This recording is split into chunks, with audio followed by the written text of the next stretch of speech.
Assalamualaikum warahmatullahi wabarakatuh. Hai semuanya, saya Nabila Mura Putri dari Prodi S1 Kimia akan mempresentasikan mengenai salah satu kasus kebakaran terbesar di dunia, yaitu kebakaran hutan di Australia pada tahun 2019 hingga 2020 untuk memenuhi mata kuliah Kimia Lingkungan. Pada bulan Juni 2019 hingga Mei 2020, Australia dilanda sebuah kebakaran besar. Sebetulnya, kebakaran hutan merupakan ciri khas musim panas di Australia.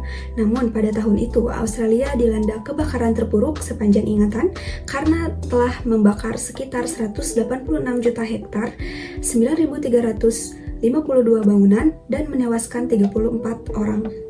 Banyak faktor yang menjadi penyebab kebakaran dahsyat di Australia. Salah satunya adalah tanah yang kering. Australia telah mengalami kekeringan dari 3 tahun sebelumnya, di mana tahun 2019 pada saat itu adalah tahun terpanas dan terkering yang pernah tercatat. Suhu rata-rata tahunan adalah 1,5 derajat Celcius, di atas rata-rata tahun 1961 hingga 1990, yaitu sebesar 21,8 derajat Celcius, melampaui rekor sebelumnya yaitu sebesar 1,33 derajat Celcius yang ditetapkan pada tahun 2013. Kebetulan 1,5 derajat Celcius ini merupakan batas atas global yang ditetapkan dalam Perjanjian Iklim Paris 2015. Nah, Australia ini memiliki suhu tinggi rata-rata sepanjang masa yaitu 40,3 derajat Celcius yang tercatat pada tanggal 17 Desember. Namun ternyata di hari selanjutnya Australia mencatat suhu tertingginya yaitu sebesar 40,7 derajat Celcius. Selain daripada itu, ada pula faktor lain yang menjadi penyebab utama kebakaran besar di Australia, yaitu kondisi cuaca ekstrim pada tahun 2019 dalam skala global, yaitu Indian Ocean Dipole atau IOD. Apa itu IOD? IOD adalah osilasi yang terjadi pada suhu permukaan laut antara Samudra Hindia tropis bagian barat dan timur, yang serupa dengan El Nino Southern Oscillation di Samudra Pasifik.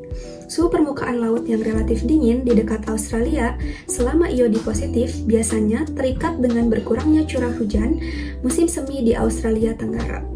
Ada beberapa makalah yang menunjukkan bahwa iodi positif akan menjadi lebih kuat dan lebih sering terjadi, yang mengarah pada kondisi yang lebih kering di musim dingin dan semi. Kutipan dari Julie Ablaster yang merupakan seorang profesor media atmosfer dan lingkungan bumi di Universitas Monash. Beberapa analisis juga menunjukkan bahwa iodi positif yang kuat akan berlipat ganda dengan kenaikan suhu global sebesar 1,5 derajat Celcius. Selain itu, ada pula pengaruh global kedua terhadap kebakaran di Australia, yaitu Short-Term Annular Mode atau SAM, di mana merupakan pergerakan utara hingga selatan sabuk angin barat yang berputar mengelilingi Antartika. Nah, biasanya SAM ini bergerak ke arah kutub di musim panas dan memungkinkan pegunungan subtropis yang berada di atas benua itu bergeser ke selatan, yang membawa cuaca hangat dan kering. Pegunungan bertekanan tinggi itu sendiri telah menguat dengan perubahan iklim di seluruh garis lintang tengah. Musim dingin yang kering tahun lalulah yang menjadi penyebab utama terjadinya kebakaran yang dahsyat. Australia ini merupakan salah satu negara yang paling rentan terhadap dampak perubahan iklim.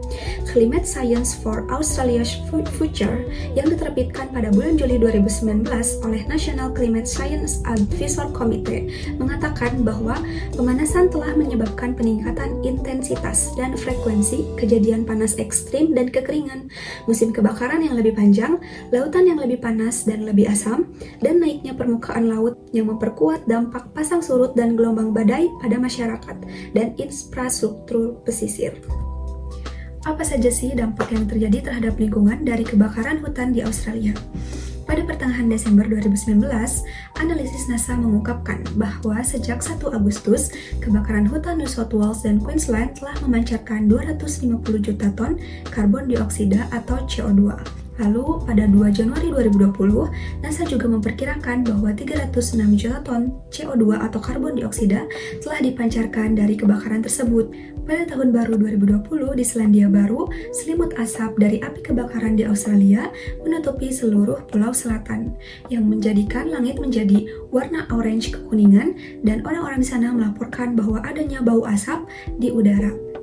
Selain dari itu, diperkirakan lebih dari 500 juta hewan terbakar dalam peristiwa tersebut. Dan berikut ini adalah sumber artikel yang saya gunakan untuk membuat atau memuat informasi dari kebakaran hutan di Australia.